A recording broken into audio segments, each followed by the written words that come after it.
अब हम third condition को देखते हैं।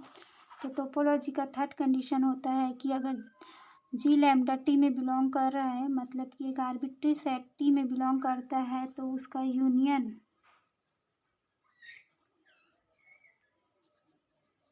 बी टी में बिलोंग करना चाहिए। तो इसको प्रूफ करने के लिए हमने एक आर्बिट्री सेट लिया है जी लैम्डा, जहाँ लैम्डा बिलोंग करता है एक आर्बिट्री सेट को। अगर जी लैम्डा टी में बिलोंग करता है तो उसका कॉम्प्लीमेंट एफ में बिलोंग करेगा।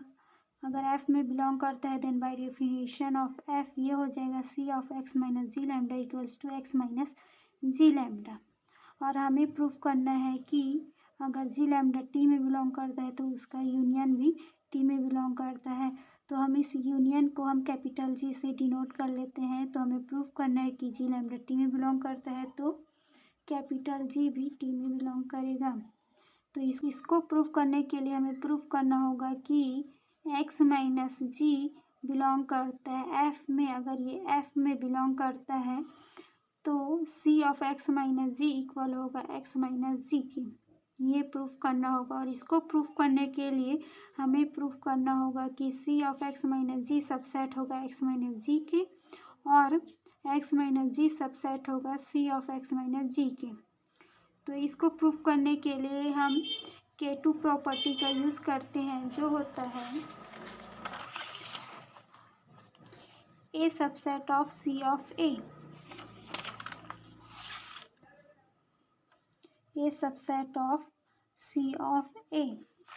तो इस प्रॉपर्टी का यूज़ करने पर ये हो जाएगा x minus G subset C of x minus G. तो हमने इसको प्रूफ कर दिया। अब हमें इसको प्रूफ करना है। तो इसको प्रूफ करने के लिए हम लेकर चलते हैं एक्स माइनस जी को, और जी की वैल्यू पुट करेंगे तो ये हो जाएगा x minus union of G lambda such that lambda belongs to arbitrary set. अब हम इसमें डी मॉर्गन्स रूल अप्लाई करेंगे तो ये होगा intersection of x minus G lambda for all lambda belongs to arbitrary set. और एक प्रॉपर्टी होती है कि अगर ए इंटरसेक्शन बी सबसेट होता है ए की, तो इस प्रॉपर्टी का यूज़ करेंगे तो ये हो जाएगा intersection x minus G lambda subset होगा एक्स माइनस जी लैम्डा की। तो ये इक्वल है इसके, तो एक्स माइनस जी सबसेट होगा एक्स माइनस जी लैम्डा की। और एक और प्रॉपर्टी होती है कि अगर ये सबसेट है बी का, this imply C of A subset होगा सी ऑफ बी का। तो इस प्रॉपर्टी का यूज़ करेंगे तो ये हो जाएगा C of x minus G subset C of x minus G lambda. इसका प्रूफ हम आगे देखेंगे।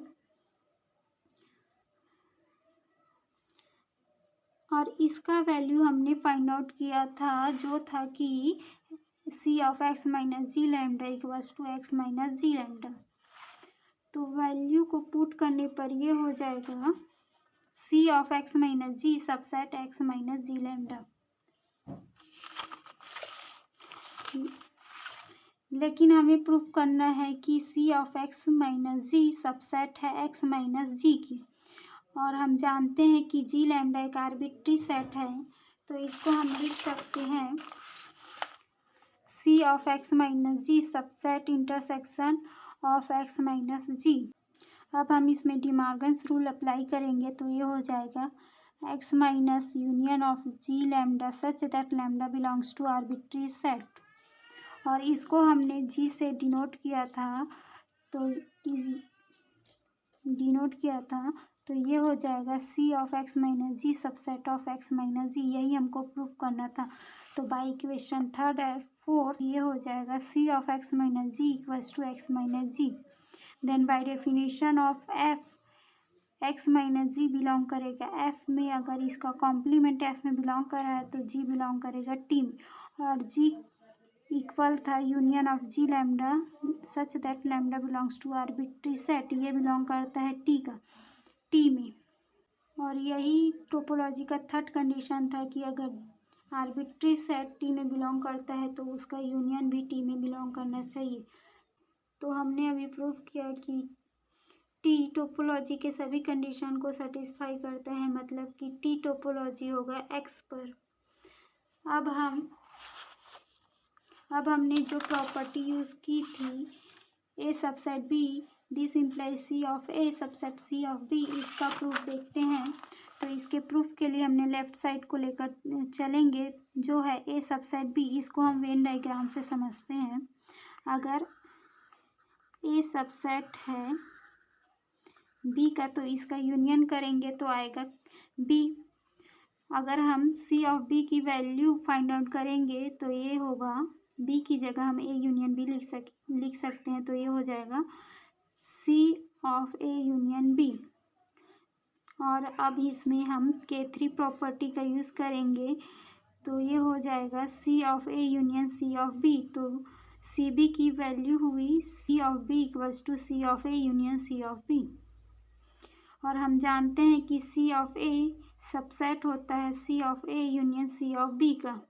और अभी हमने देखा था कि इसकी वैल्यू होती है सी ऑफ बी। तो वैल्यू पुट करने पर ये हो जाएगा C of A subset C of B. हमने लेकर चला था कि ए सबसेट ऑफ बी, और हमने प्रूफ कर दिया कि C of A subset C of B. तो थ्योरम प्रूफ हो जाता है कि A subset B this implies C of A subset C of B. अब हम थ्योरम के सेकेंड पार्ट को प्रूफ करेंगे, जो था कि सी ऑफ ए इक्वल है टी क्लोजर ऑफ ए के। तो इसको प्रूफ करने के लिए हम K4 प्रॉपर्टी को यूज़ करेंगे, जो होता है C of A equals to C of A. और हम एफ की डेफिनेशन से जानते हैं कि अगर सी ऑफ ए इक्वल है ए के, जहाँ ए सबसेट होता है एक्स का, तो ये सबसेट ए एलिमेंट होगा एफ का। तो एफ के डेफिनेशन से सी ऑफ ए बिलोंग करेगा एफ में। और हम जानते हैं कि अगर सी ऑफ ए एफ में बिलोंग करे तो इसका कॉम्प्लीमेंट टी में बिलोंग करेगा बाय डेफिनेशन ऑफ टी। और हम ये भी जानते हैं कि टी में जो एलिमेंट होता है उसको हम बोलते हैं टी ओपन सेट। मतलब कि सी ऑफ ए का कॉम्प्लीमेंट टी ओपन सेट होगा और C of A T close set होगा। अब हम K2 प्रॉपर्टी का यूज़ करेंगे, जो होता है A subset of closure of ए। मतलब कि C of A close set है जो ए को कंटेन करता है, लेकिन हम जानते हैं कि closure of A smallest close set होता है जो ए को कंटेन करता है, दैट इज ए सबसेट होगा क्लोजर ऑफ ए का।